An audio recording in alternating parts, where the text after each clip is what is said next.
Hi అండి, welcome back to our channel. ఈరోజు నేను ఎగ్ రైస్ని ఏ విధంగా చేసుకోవాలో తెలుసుకుందాం.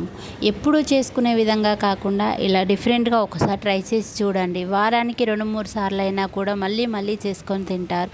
పిల్లలైతే మరీ ఇష్టంగా తింటారు. ఒకసారి ప్రాసెస్లోకి వెళ్ళిపోదాం. ఫస్ట్ మిక్సీ గిన్నెను తీసుకోండి. అందులో కొంచెం కొత్తిమీరను వేసుకోవాలి. ఇందులోనే కొంచెం పుదీనాను కూడా వేసుకోండి. 5-6 వెల్లుల్లి రెబ్బలను కూడా వేసుకోండి. ఇందులోనే కొంచెం జీలకర్రను కూడా వేసుకోవాలి. తర్వాత 3 పచ్చిమిర్చిని కట్ చేసి అందులో వేసుకోవాలి. మీకు స్పైసీనెస్ ఎక్కువ కావాలనుకుంటే ఇంకో 2 ఎక్కువ వేసుకోండి. నేనైతే 3 వేసుకున్నాను. మీకు కావాలంటే ఇంకా 2 వేసుకోండి ఎక్కువ. తర్వాత ఇందులో కొంచెం సాల్ట్ను కూడా వేసుకోండి. తర్వాత దీన్ని మిక్సీ పట్టుకోవాలి. బాగా మెత్తగా కాకుండా కచ్చా పచ్చాగా వీడియోలో చూపించిన విధంగా ఉండేటట్టుగా మిక్సీ పట్టుకోండి. ఈ మిశ్రమాన్ని పక్కన పెట్టుకోండి. తర్వాత స్టవ్ వెలిగించి కడాయి పెట్టుకోండి. కడాయి హీట్ అయ్యాక అందులో 2 టేబుల్ స్పూన్స్ ఆయిల్ వేసుకోండి. ఆయిల్ హీట్ అయ్యాక అందులో కొంచెం సాల్ట్, కొంచెం పసుపును వేసుకోండి.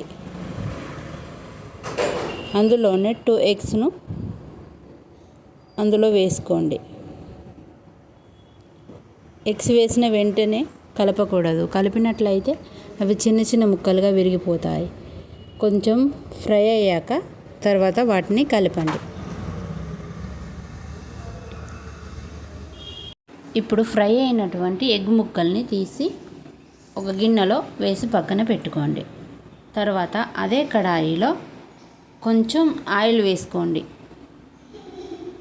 ఆయిల్ హీట్ అయ్యాక అందులో కొంచెం జీలకర్ర వేసుకోండి. తర్వాత అందులోనే కొంచెం కరివేపాకును కూడా వేసుకోండి. కరివేపాకు చిటపటలాడాక అందులో పక్కనే తరిగి పెట్టుకున్నటువంటి ఆనియన్స్ను కూడా వేసుకోండి. ఆనియన్స్ కొంచెం వేగాక అందులోనే క్యారెట్ను కూడా యాడ్ చేసుకోండి. ఇప్పుడు అవి కొంచెం గోల్డెన్ కలర్లోకి వచ్చే వరకు ఫ్రై చేసుకోండి. ఇందులోనే కొంచెం టేస్ట్కి సరిపడేంత సాల్ట్ను కూడా వేసుకోండి. ఇప్పుడు ఇందులో మనం మిక్సీ పట్టుకున్నటువంటి పేస్ట్ను కూడా వేసుకోండి. ఒకసారి మిక్స్ చేసుకోండి. మొత్తం ఆయిల్లో ఫ్రై అయ్యే వరకు దీన్ని ఫ్రై చేసుకోవాలి. ఎప్పుడైతే ఆయిల్ సపరేట్ అవుతుందో అప్పటి వరకు దీన్ని నూనెలోనే ఫ్రై చేసుకోవాలి. తర్వాత ఇందులో కొంచెం అల్లం వెల్లుల్లి పేస్ట్ను కూడా వేసుకొని ఆయిల్లో ఫ్రై చేసుకోండి. ధనియా పౌడర్ని కూడా అందులో వేసుకొని ఒకసారి మిక్స్ చేసుకోండి. తర్వాత మనం ఫ్రై చేసుకున్నటువంటి ఎగ్ ముక్కల్ని కూడా అందులో వేసుకొని బాగా కలిసేటట్టుగా ఒకసారి కలుపుకోవాలి. తర్వాత అందులో రైస్ వేసుకోండి. ఇప్పుడు దానిలో కొంచెం సోయా సాస్ను వేసుకోండి. ఇది ఆప్షనల్, ఉంటే వేసుకోవచ్చు, లేదంటే స్కిప్ చేసేయండి. ఇప్పుడు అన్నీ బాగా కలిసేటట్టుగా మిక్స్ చేసుకోవాలి.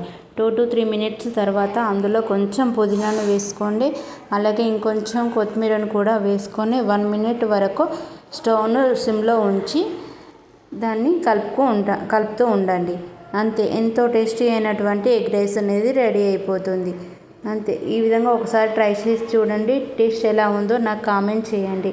మరిన్ని మంచి వీడియోస్ తోటి మేము ముందుకు వస్తూ ఉంటాను. నా ఛానల్ కనుక మీకు నచ్చినట్లయితే లైక్ చేయండి, షేర్ చేయండి, సబ్స్క్రైబ్ చేయండి. బాయ్.